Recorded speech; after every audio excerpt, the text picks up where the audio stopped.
I'd like to call the meeting to order. Good evening. Thank you all for joining us. Just a few notes about our meeting format.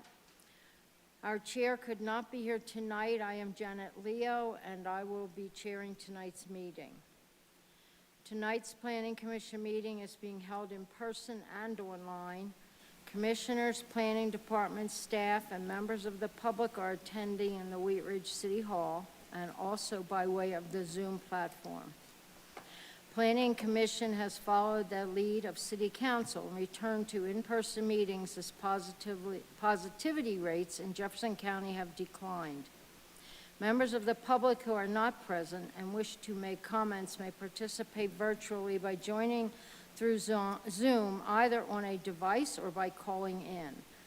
A Zoom meeting link and dial-in information can be found on wheatridgespeaks.org.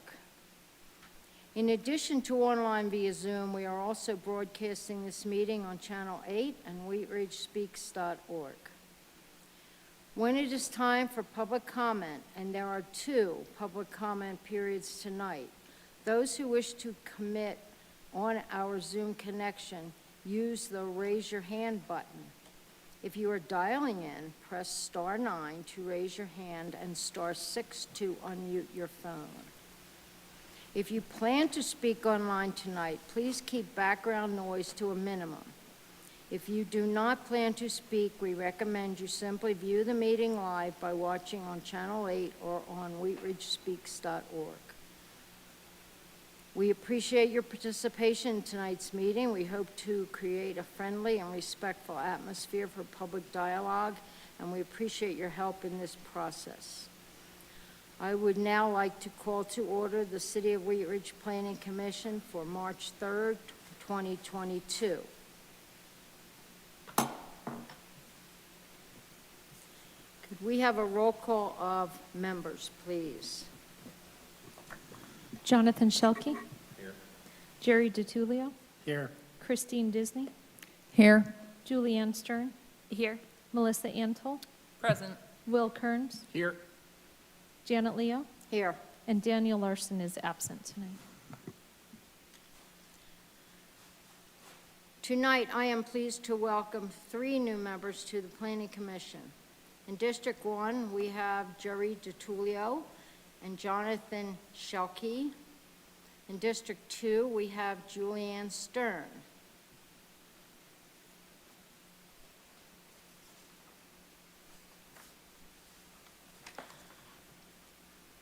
I'd like to next do a Pledge of Allegiance to the flag, please. Stand and join me in the pledge. Pledge allegiance to the flag of the United States of America, and to the republic for which it stands, one nation, under God, indivisible, with liberty and justice for all.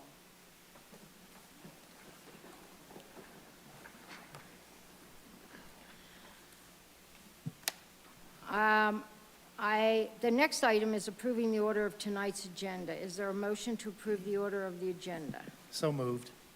Can I get a second? Second. Are there any additions or corrections to the agenda?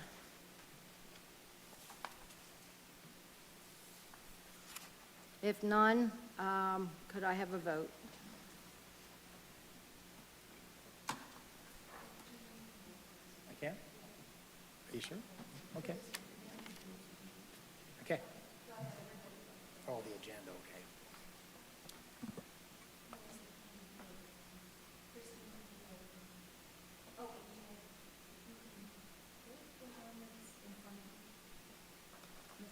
Oh, I pushed the other one, I'm sorry.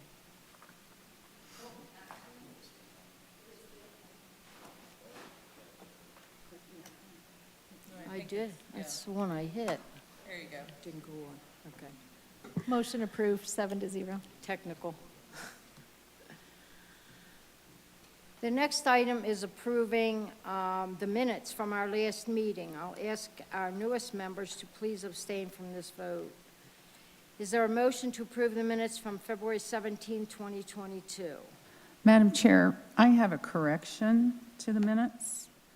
On page 5, under upcoming new business, upcoming dates, it says that City Council will decide the appointments on March 28th. That should be February 28th. Okay.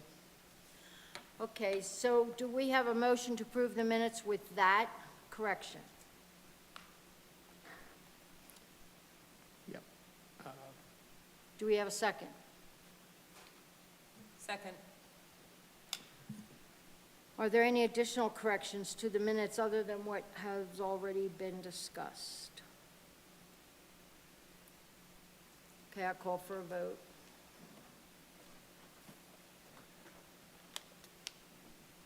Motion approved, 4-0 with 3 abstaining.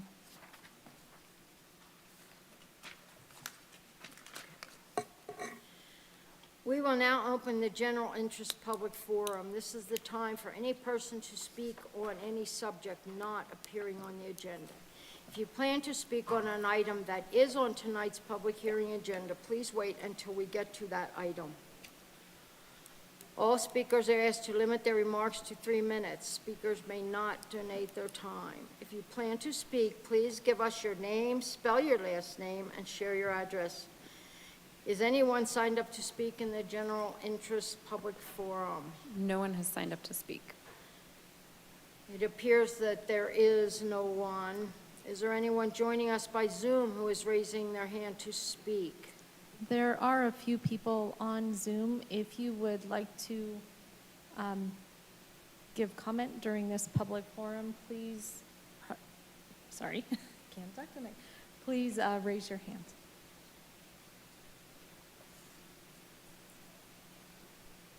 Nobody has raised their hand. It appears that there is no one. Is there anyone else from the public who would like to speak on any subject not appearing on tonight's agenda? Please speak up now. Thank you. As seeing no one, thank you, I will close the public forum.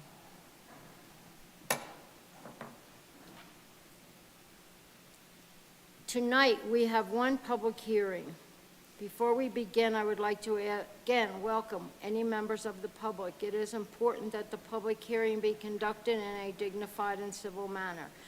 Our hope is that we create a friendly and respectful atmosphere for public dialogue, and we appreciate your help in this process.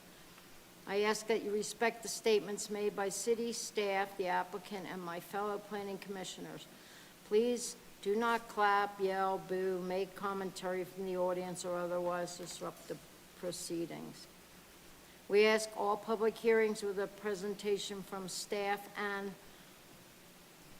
we start all public hearings with a presentation from staff and, for some cases, with a presentation from the applicant. After the presentations, the commission will ask questions of staff and the applicant. After that, we will invite members of the public to comment as well.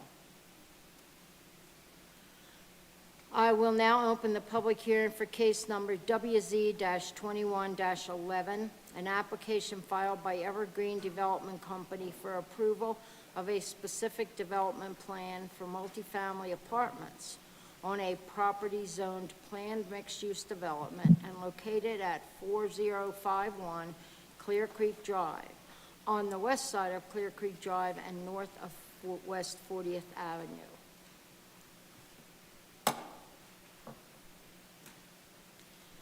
We typically administer an oath for any participant in a public hearing, staff, applicants, and the public. In this hybrid meeting format, we are administering that oath in a different way.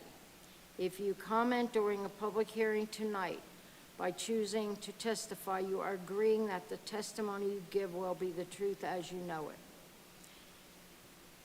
May we please have the staff report? Good evening, Planning Commission. I am Scott Cutler. I'm a planner with the City of Wheat Ridge, and this is case number WZ-2111, which is a request for approval of a specific development plan in the planned mixed-use development zone district located at approximately 4051 Clear Creek Drive. I'd like to enter into the public record the contents of the case file, the zoning ordinance, and this presentation. The property is within the city of Wheat Ridge. All appropriate notification and posting requirements have been met, and therefore Planning Commission has jurisdiction to hear the case.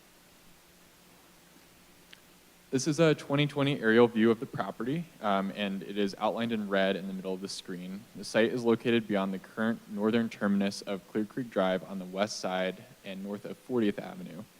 Ponds owned by the Coors Brewing Company are located to the west and south.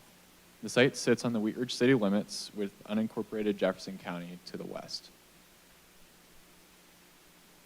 Property zoned planned mixed-use development, which was approved in December 2021 as part of the Homestead District expansion rezoning. The property was rezoned with the intent of developing multifamily and open space amenities on the site and was added to the overall Clear Creek Crossing development as Planning Area 9, or PA 9.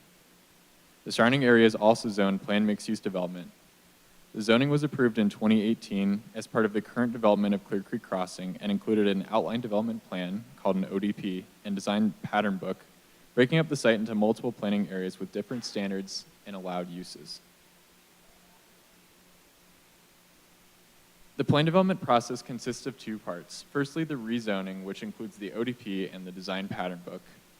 This establishes the development standards and allowed uses, and second, the specific development plan, SDP, which is what is now being reviewed as part of this hearing.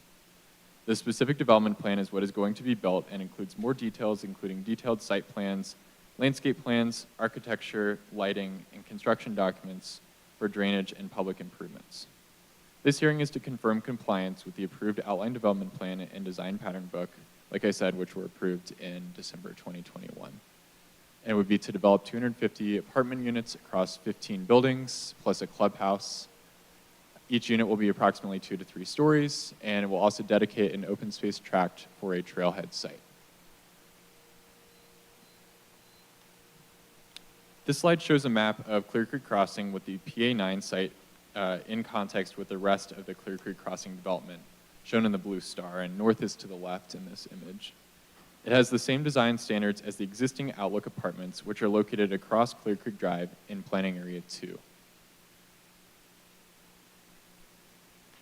This is the overall site plan for the project. The property will have 2 entrances that are shown in the blue stars, one at the southeast corner that connects into Planning Area 7 before connecting with Clear Creek Drive, and another along the north side that connects to the Clear Creek Drive extension. Clear Creek Drive is being extended along the frontage of this property to the northwest portion of the site, which is called Tract A and highlighted in green. The purpose for this extension is to allow the site to have direct access to a public street and to allow closer parking and access to Tract A, which will contain a trailhead area as required by the ODP zoning document. The trailhead is being developed concurrently with the apartments, but will be owned and maintained separately. The trail will continue north to connect with the Clear Creek Greenbelt, as it does today. The site consists of 16 buildings. 15 of those are apartment buildings, and there will be 1 clubhouse at the primary entrance in the southeast corner. There are 3 types of buildings: a 28-unit building that is 2 to 3 stories, an 18-unit building that is 2 to 3 stories, and a 3-unit carriage building with tuck-under garages. Example architecture is on the next slide and also in the SDP packet. The site layout takes advantage of lakes and mountain views to the west, with several buildings oriented to face that direction.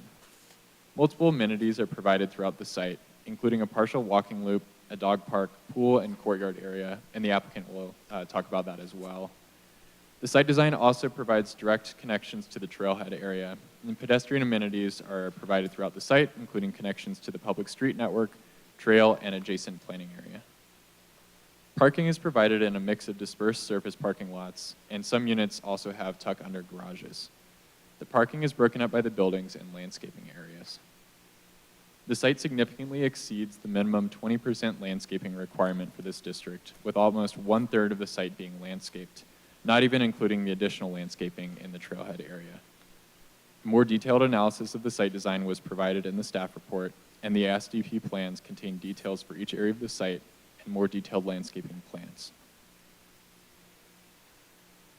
These are the color renderings from the SDP of some of the building types. The materials, color palettes, and roof styles are meant to comply with the requirement for a modern agrarian aesthetic. Stone veneer, shingle roofs, and natural tones all contribute to this element, along with the vertical board and batten siding.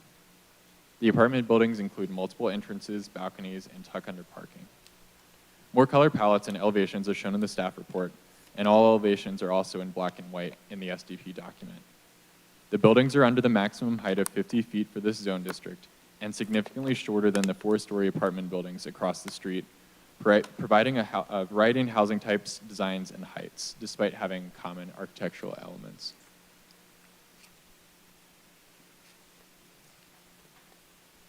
In December 2021, the City Council approved the rezoning for this property, which includes the Homestead District ODP and a design pattern book with all of the development standards. A specific development plan for the property was then submitted and reviewed by the city for compliance with that approved ODP and design pattern book. Wheat Ridge is not a full-service city, and we sent the application on referral to outside agencies, including fire, water, and sanitation, and we also completed an internal review with the planning division and engineering division. We did not receive any concerns or objections from those outside agencies, and before the hearing, the property was posted, letters were sent to occupants and owners within 600 feet of the property, and we did not receive any public comments on this application. Staff is recommending approval of the request for the following reasons. The SDP is consistent with the purpose of a planned development. The SDP is consistent with the ODP and design pattern book. The proposed uses are consistent with those allowed in the ODP, and agencies can serve the property. There is still a plat under review for this site, and staff has added a condition of approval stating that the city will verify consistency between the SDP and plat prior to the recording of both documents. This public hearing is the final step in the SDP approval process, and the decision of the Planning Commission is final. That concludes my presentation, and I will turn it over to the applicant to give theirs. Thanks.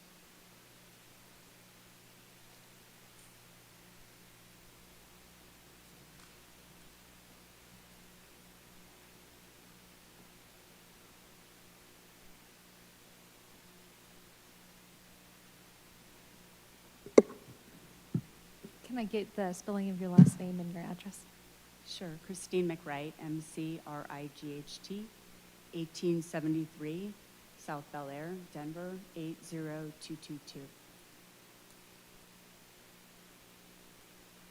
Members of the commission and staff, thank you for the opportunity to share Evergreen Devco's specific development plan application for Outlook at Clear Creek Crossing Phase 2, a proposed 250-unit apartment community located within Clear Creek Crossing planned mixed-use development.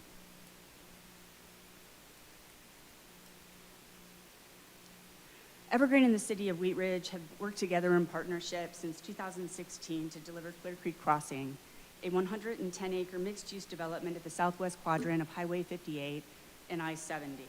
The overall project required significant public infrastructure, including new I-70 ramps at Clear Creek Drive, as well as the flyover bridge connecting to the existing ramp at 32nd Avenue. We also brought in more than 500,000 cubic yards of imported soils and constructed significant infrastructure west of I-70. A long-standing vacant site is now a viable mixed-use planned community anchored by SCL Health's new hospital campus currently under construction. Access and infrastructure are now paving the way to exciting new development at Clear Creek Crossing. None of this would have been possible without the strong working relationship between Evergreen and City of Wheat Ridge. Apparently this is going on auto. I'm just going to try to keep up the best I can. It's okay. No worries. No worries. Evergreen Devco was founded almost 50 years ago in the spirit of working together to find a better way. Since 1974, we've developed hundreds of properties, beginning with retail in California, expanding to Arizona in 1982, and then to Colorado in 2007. Evergreen initiated its apartment business line in 2010, and currently we develop in Arizona and Colorado, recently with an expansion to Utah. Our Colorado multifamily team's newest development was actually delivered in Wheat Ridge. Outlook Clear Creek is located at Clear Creek Crossing. And while our building types and market locations vary, our goal is always the same. That is to deliver high-quality apartment developments that foster a sense of community and make people proud to call them home. Since 2015, we've developed almost 1,400 apartment units across 6 distinct communities in Golden, Littleton, Denver, Aurora, and Wheat Ridge. Currently, we have almost 900 units under construction in 3 locations within Colorado. Our Erie community, Outlook 9 Mile at 287 in Arapahoe, will be opening it's in pre-leasing right now. It'll be opening its clubhouse and first buildings here in the next few months. And in addition, we have 2 communities under construction in Colorado Springs.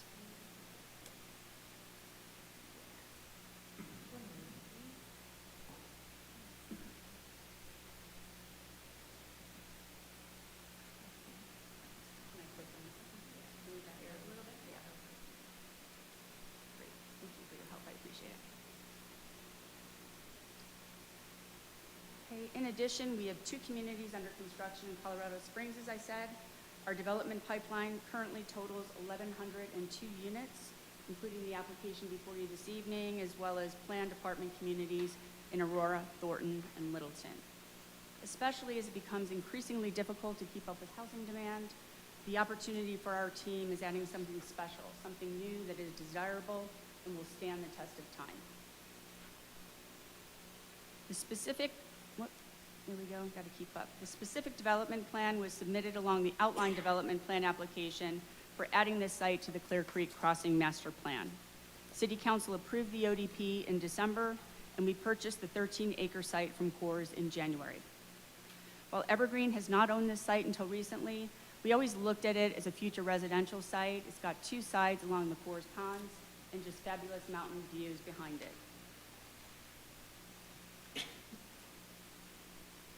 That said, this is the second of 2 apartment sites at Clear Creek Crossing.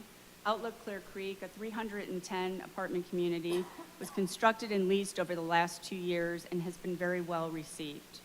In general, there's a real gap in this area's market for new, well-designed and amenitized apartment communities, particularly given the area's excellent access to employment. There's a great demand for housing in this area. In fact, we leased a 300-unit Outlook Clear Creek in only 7 months, an extremely fast pace. Our development qualifies as workforce housing, which serves the missing middle, the space between affordable housing and high-end luxury. Lease-up at Outlook Clear Creek, as I said, was stronger than we projected, and so are rents. Our tenant profile at Outlook, which was fully leased and sold in December, is very strong in terms of income. In considering the product and amenities for a second apartment community, our goal is to design a product that is complementary, including a separate, full, and well-appointed amenities package. The proposed SDP meets the guidelines and requirements set forth in the recently approved ODP in terms of maximum number of units and building height. The site plan provides connectivity to both the adjacent Hampton Inn and Suite site, as well as the Clear Creek Trail. Longs Peak Metro District will extend Clear Creek Drive to the northwest, where there will be a secondary point of access to this site. In addition, we will donate a future trailhead tract as required by the ODP. The product design, as I said, will be complementary, more townhome-like in 2- and 3-story buildings with tuck-under garages. The color and material palette will be more monochromatic than Outlook 1, giving it a different look altogether. Buildings have been placed on the site to take advantage of the outstanding views that the site affords. The clubhouse and pool sit at the primary entrance to the site. In addition, there are several outdoor amenities, including 2 dog parks and outdoor gaming near the clubhouse. The modern agrarian design of the proposed buildings is illustrated in the 3D views. All buildings are walk-up with tuck-under garages. The 18 and 28-plex buildings access the garage bays through common hallways. Carriage units offer direct access to the garage bays from apartment units. Outlook 2 will offer similar well-appointed interiors as shown here in photos from Outlook 1.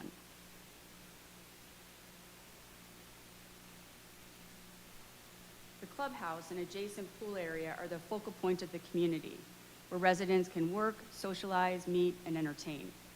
Beyond a pool and leasing office, the clubhouse is a central gathering spot, where the mailroom, fitness facilities, indoor-outdoor entertainment spaces are also located. Our communities are intentionally designed to include a wide variety of spaces where residents can get out of their apartments to work and work out, of course, but also where they can meet their neighbors. A connected community helps us be successful too. The more our residents appreciate their communities, the more likely they are to renew their lease and stay with us here in Wheat Ridge. This concludes our presentation of Outlook at Clear Creek Crossing Phase 2 SDP application. Our team would be happy to take questions that you may have. Jeff Wickstrom, who leads our team, is in our audience tonight. We have several members of our team who are joining us virtually. Thank you. Thank you.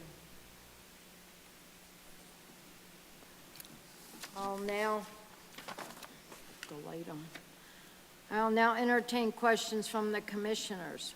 Please remember to refrain from judgment either for or against the request, and please hold your comments of support or concern until after the public comment.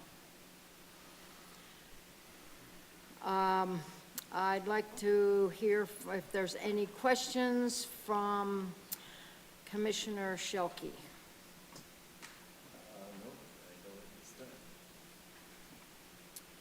Commissioner DiTullio, do you have any comments, questions? Yes, I have a couple of questions for the applicant, please.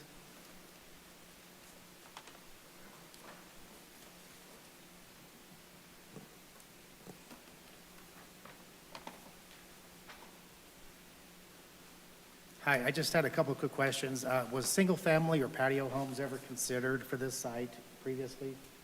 No, they were not. And what's the rent per unit? The rent per unit ranges. You might want to get closer. Sure. The rent per unit ranges widely. In fact, we have one-bedroom and two-bedroom units. Our rents range from $1,750 to about $2,200. Are any of these units going to be available for purchase by your tenants? They will not be. This is market rate apartments, no condominiums.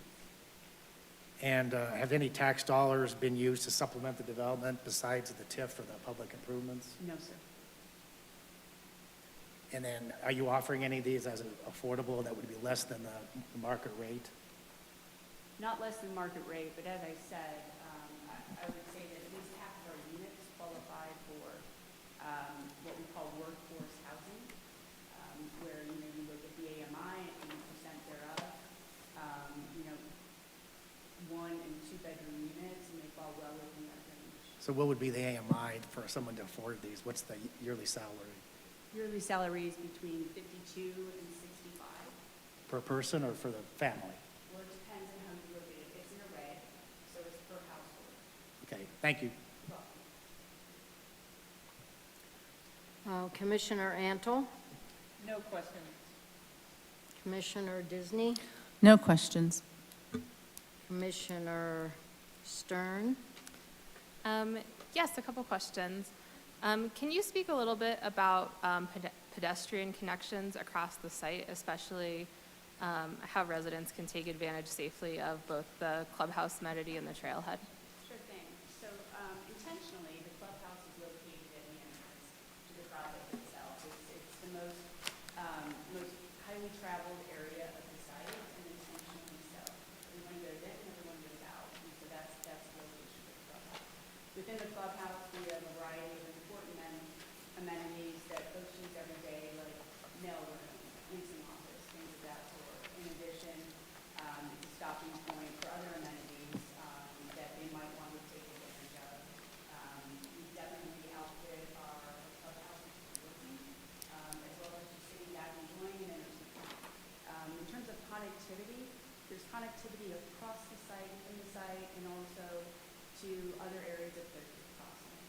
So, the site is set up so it's easy to cross over to the street to phase 1, as well as to block 1 and Raw, which is a major employer. So we anticipate that several other residents will actually work at the hospital and want to work. In addition, we connect through our site and also outside of our site along the eastern boundary of our site to the Clear Creek site. So there are 2 opportunities to connect directly. And one of the things we see with Outlook 1 when we visit is residents are out on the dogs, taking a jog. I mean, it's a really well-positioned location in multifamily and very well connected to the trail. Thank you. One other question.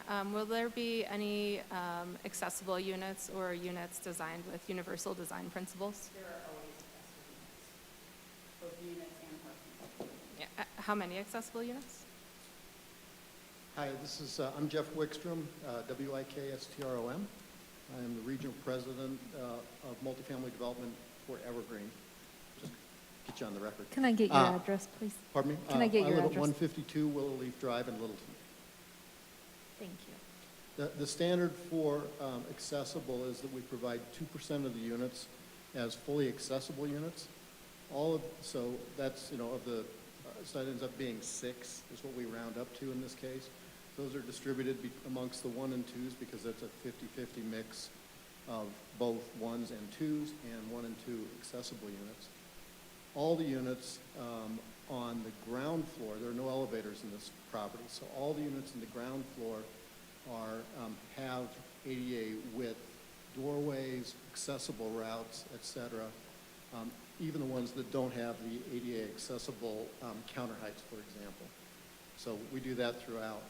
In the property that we built last year across the street, because that's elevator served, every unit has those ADA accessible type features, although again, 2% of them are fully accessible units. Thank you. Commissioner Kearns? Yeah, in the site, I just wanted to talk about site access. It looks like on the southeast corner, there's some kind of a access off to a different property. Is that, what is it? That's correct. It's a shared access.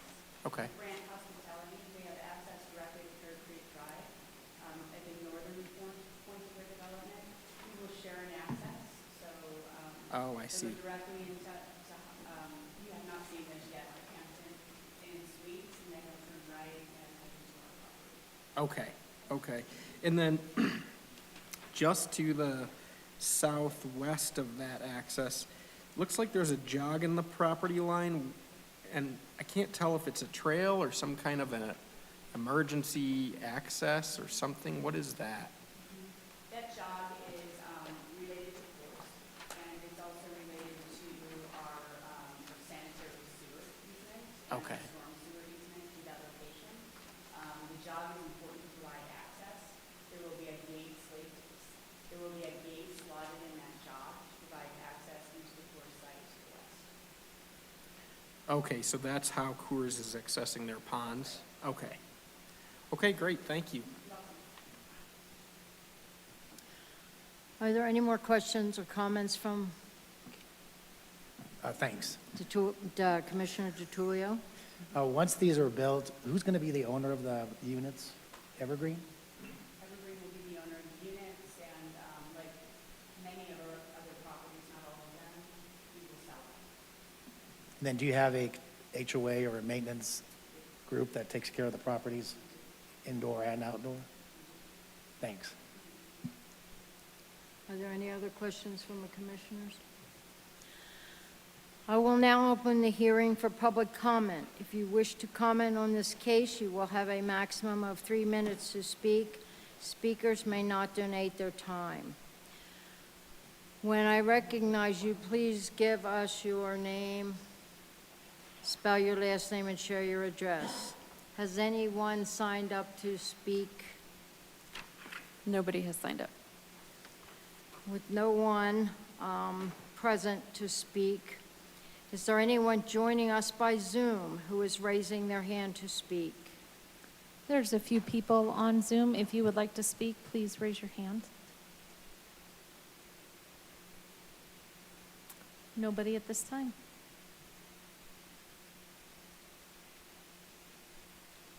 There's no one. Is there anyone else from the public who would like to speak? Please speak now before I close the citizens' forum. I will close the citizens' forum.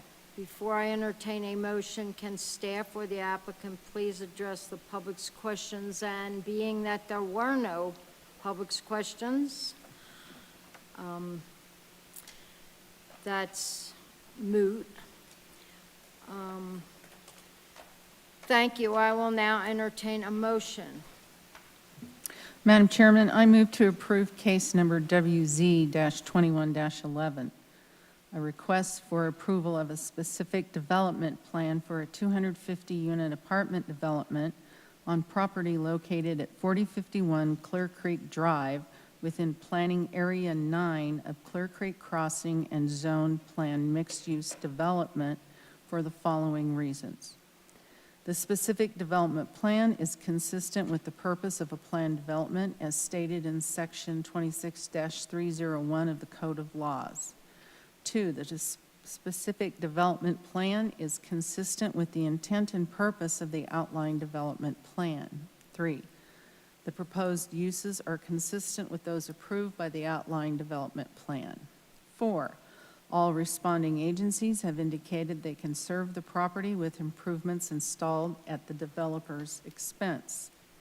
5, the specific development plan is in substantial compliance with the applicable standards set forth in the outlined development plan and with the city's adopted design manuals, with the following conditions. 1, staff shall verify consistency between the SDB plan and plat prior to recording. Can I get a second? Second. Is there any additional discussion? Hearing none, I will call for a vote.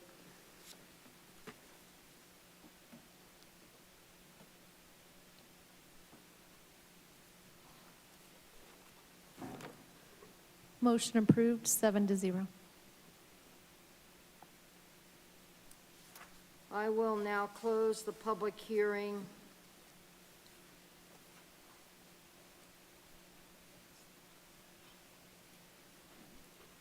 Is there any old business? No old business, just a couple of new items to take care of tonight. First up, we have election of officers. We haven't done this in person in a while. We did it on Zoom about a year ago. So we will run through that process. It's old school. We're going to pass out pieces of paper and pens. The Planning Commission bylaws require that you elect a chair and vice chair every year after appointments have been made. Dan has been the chair, Dan Larson, for the last year. Jahi Simbai was the vice chair. The only person who is ineligible for the chair position is Commissioner Larson. You cannot have the same position in subsequent years. So what we'll do first is you'll put a name on that piece of paper for who you would like to elect to the chair position. Pass that down to Tammy. We will tally them up until we have a chair, and then we'll repeat the same process for vice chair. Any questions? We don't take nominations, so it's all just secret ballot per the bylaws. Nobody's going to actually say they want to do it or not? We have to elect. You're welcome Come on, to, Jerry, don't be a troublemaker. It's your first Spill night. the beans. What happens if somebody gets it, doesn't want it? Too bad. Too So bad. sad. They can not accept the election, I suppose.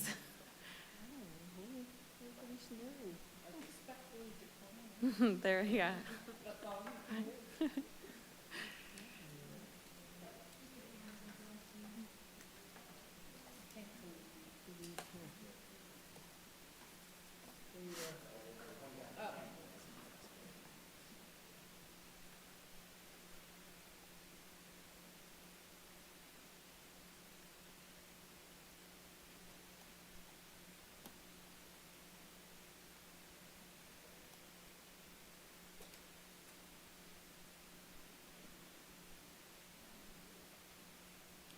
God, time flies.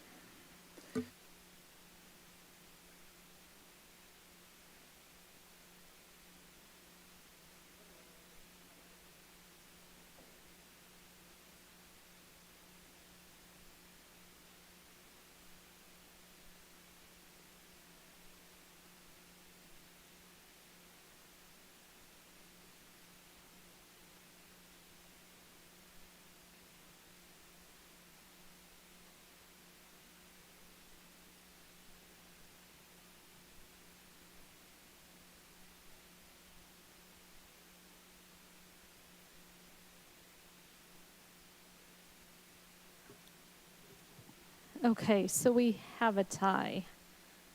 We have 2 for Jerry DiTullio and 2 for Melissa Antle.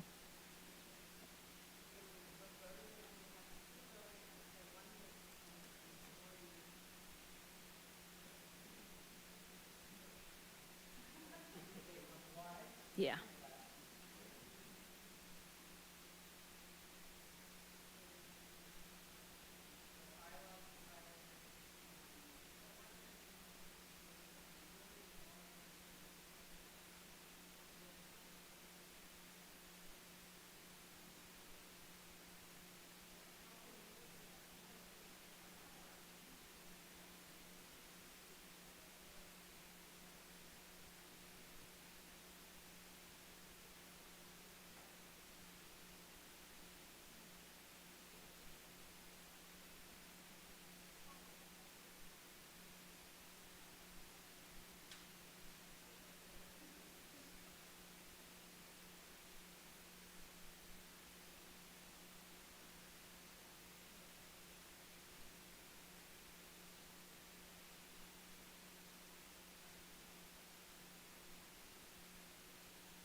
So our new chair is Melissa Antle.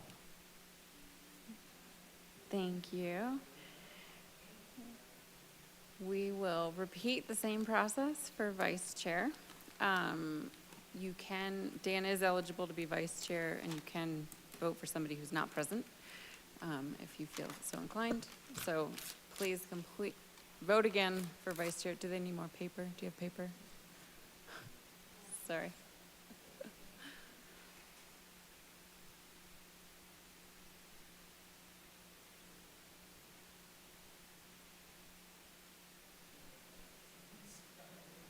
Right.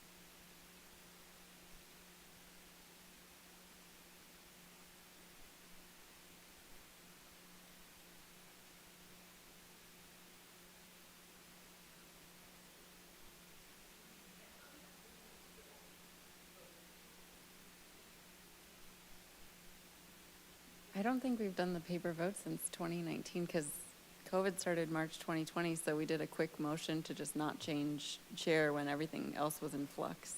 And then it was in 21 we used Zoom, and that was like instant counting, right? It's been a little while.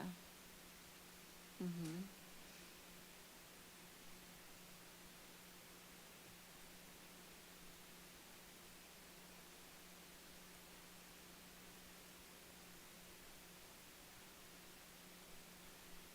And our vice chair is Jerry DiTullio. Great. Thanks. Speaking of chairs and vice chairs, our next meeting, your first to chair, will be March 17th. So we do have a meeting, first, second meeting March. We will have 3 cases that night. April, we do expect to have our April meetings, so keep those on your calendars. We'll let you know if for some reason we don't need both of them, but given the pipeline that we have, we probably will use both. And then the only other item I have for you in terms of project and development updates, we had a big joint public meeting last week at the rec center on Wednesday.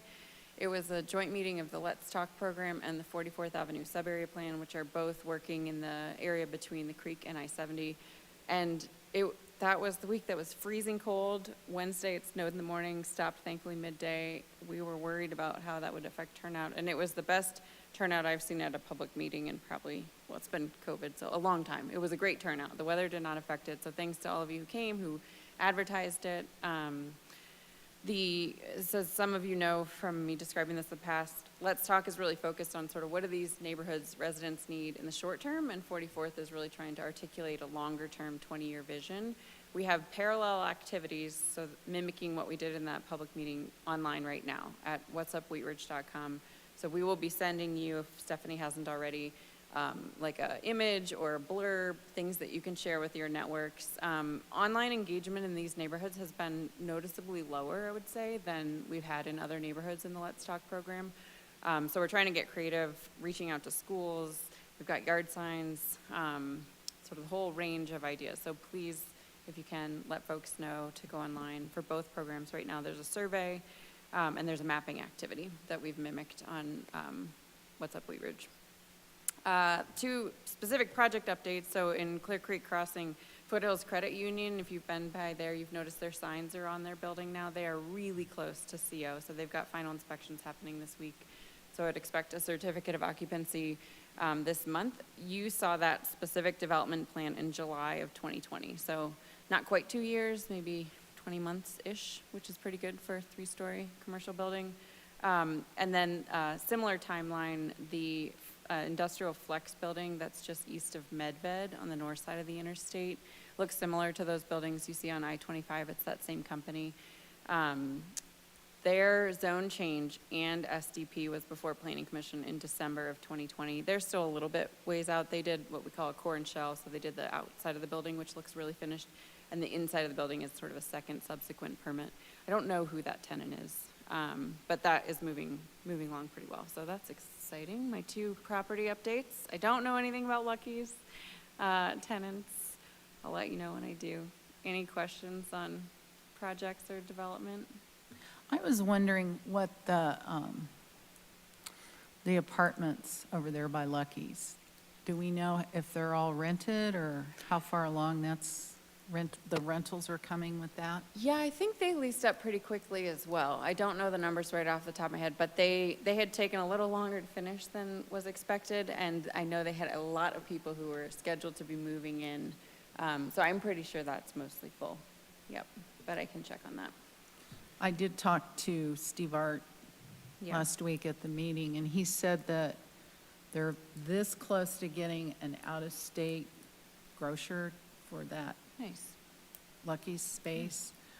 The problem they're having is because of the construction on Wadsworth. They're kind of dragging their feet about because they're afraid if they move in and then the street gets torn up, they won't have any business. So that's what Steve Art told me. That had been sort of the Lucky's plan, get in and get established before construction, and obviously they didn't expect to change their business model, so, yeah.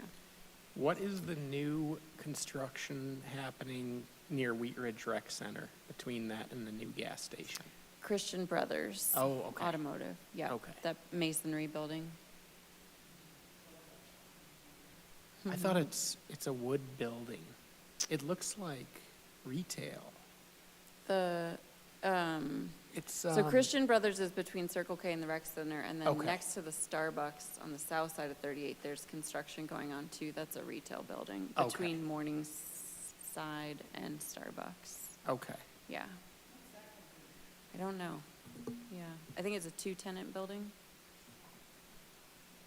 Yeah, the Christian Brothers building is kind of strange because it looks like it has big windows all along Kipling, which Yeah. is not typical Yeah. of that kind of a business. It's not, good point, but is very much required by the Architectural and Site Design Manual and the Mixed-Use Code, just to try to make it at least feel like it's more urban and activated. That property has the build-to requirement, so the building was required to be within 20 feet of the front property line. The grades make it so it's not like you're looking in the windows, and those will be fake windows. There's a Midas in the Belmar Shopping Center that's similar. Looks like it has windows along all the backs of the bays, but most of it is spandrel. Yeah. Trying to dress it up. It's very interesting that the lot looks usually when you build on a lot, it looks smaller than it did originally. But in this case, how did they get this huge building on? The lot looks a lot bigger than it did when it was just vacant. Yeah, it's interesting. The topography might have had a factor in that too. There's a lot of grade there. Yeah. That's all I have, unless there's anything else from the Is commission. there any new business? I mean, anything new other than kind of what we just talked about? Nope. Okay, if there is nothing else, commissioners have nothing else? I just had one recommendation. So council is the policymakers. They're the final decision on everything. But planning commission makes recommendations to city council. And one of the things I'm hearing within the community, and I talked to Lauren about this, is that council hasn't been able to look at the bulk plane issue yet, where when you have a big, tall building going next to some lower, shorter buildings, they're going straight up still. And right now, the bulk plane only applies in R3, I believe, and R1C, which are smaller lots. But as we grow and change, it would be awesome if this council and the city adopted bulk plane for all the zone districts, so that as we get this conflict of shorter houses versus the larger houses, that would be in place. And I think this is one of the reasons why you see a lot of protests, is because on the R1 lots and the bigger lots, they'll still have a 5-foot setback versus a 10 or 15 setback, and then they have this building straight up next to them, and it blocks, but the bulk plane allows them to bring it in. You probably dealt with it before. So, like I said, council is the policymaker, but I was hoping that this board, through the staff, would make a recommendation to city council to address the bulk plane for all zone districts sooner than later, because it's still not really on the agenda with the mayor pro tem and the city council. And I think we're going to see more of these conflicts and protests, because even on R1 lots where they're going to build a house close to some shorter properties, 2 and 3 story. So I don't know if, we could have staff make this as a verbal recommendation to the city council, or if we had something written to city council. And I know they set their own agenda, but this would be a recommendation to address bulk plane sooner than later, hopefully within this quarter or next, so that this would be addressed. So we're not getting these protests from people that are R1 lots. Do you have any comment on that, Lauren, about a verbal versus a paper recommendation to the city council from the planning commission, if you guys agree, if the Yeah. commission agrees? Just a little background. I pulled up the memo while we had the hearing. So in 2016, some of you may have been on the commission, we added bulk plane to the zoning code. So right now we have setbacks and heights. That creates a rectangular building envelope. But bulk plane adds a diagonal, so the taller a building gets, the bigger the setback. For whatever reason at the time, I think council perceived that it was an issue primarily in East Wheat Ridge, where lot sizes are narrower and we were starting to see taller townhomes. So the current regulations apply only in R3 for single-family homes and R1C. Staff has long made the recommendation from 2016 all the way through our last study session was in May 2021 that the bulk plane should apply universally. That recommendation, for whatever reason, was not council didn't agree with that recommendation when we talked to them in May of last year, but did ask us to bring it forward again, at sort of yet to be determined.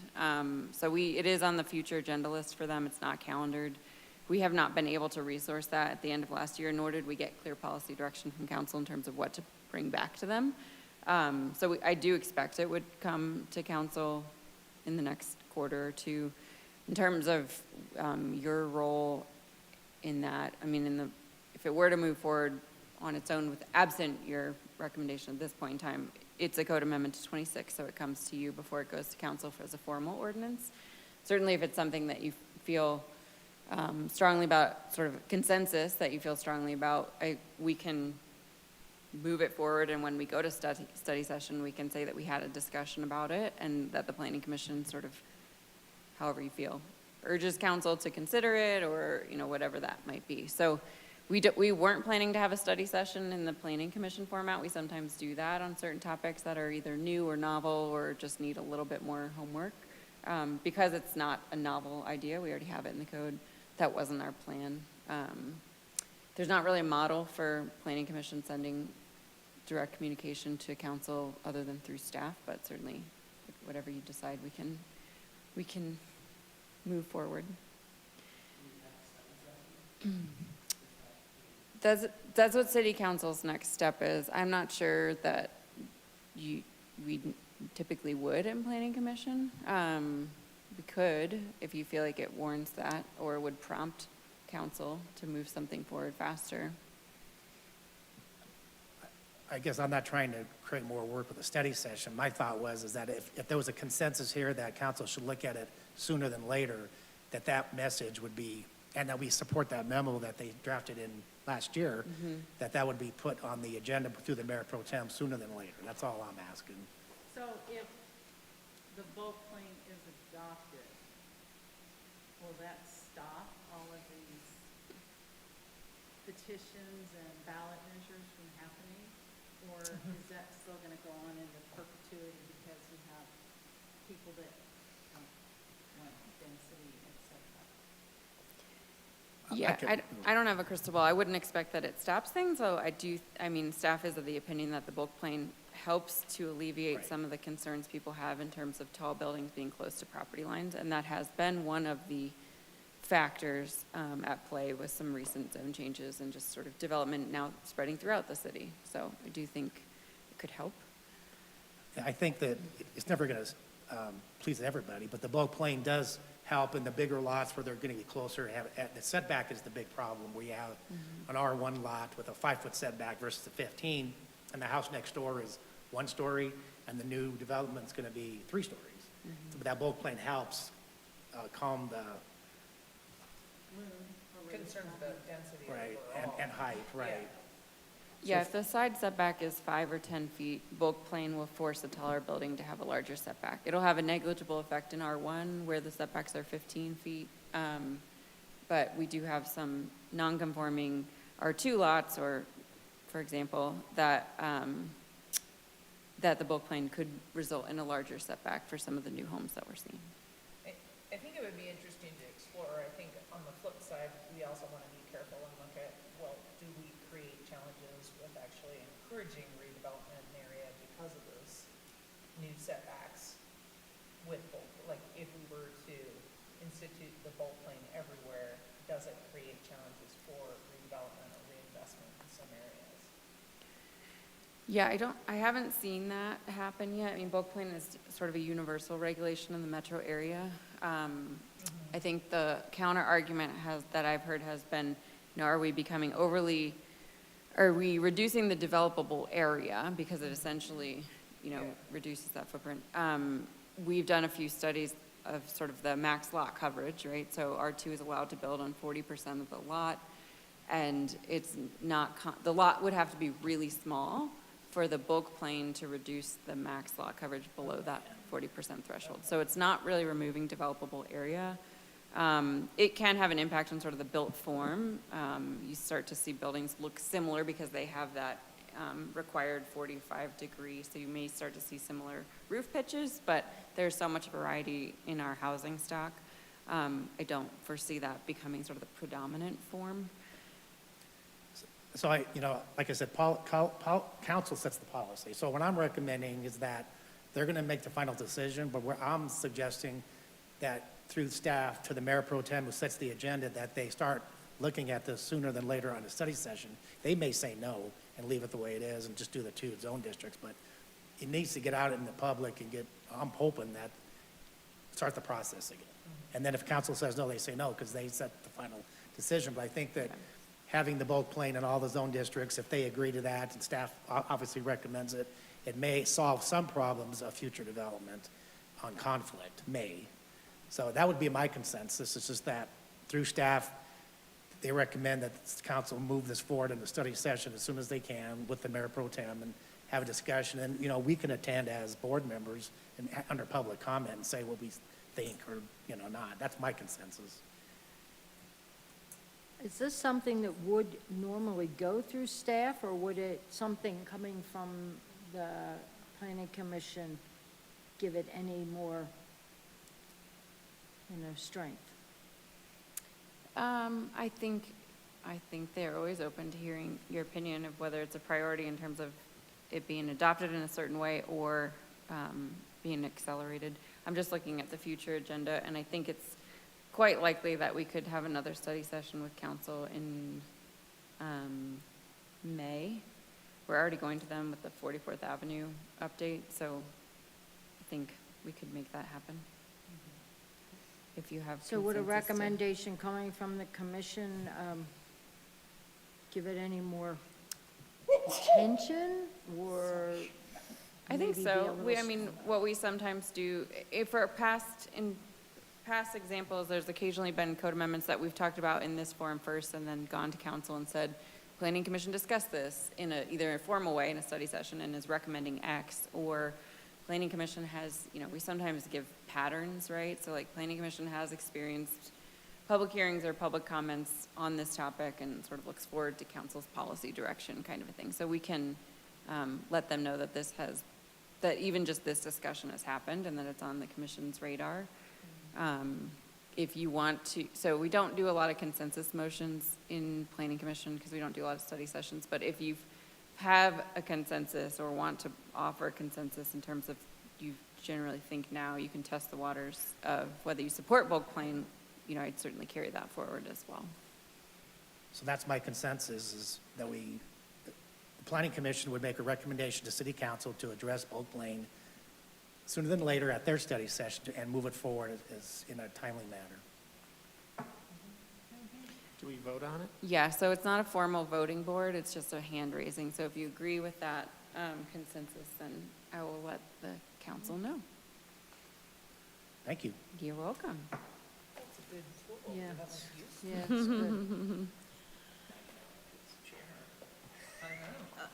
Is there any other business, anything else that any of the commissioners want to bring up before we ask for an adjournment? Nothing else?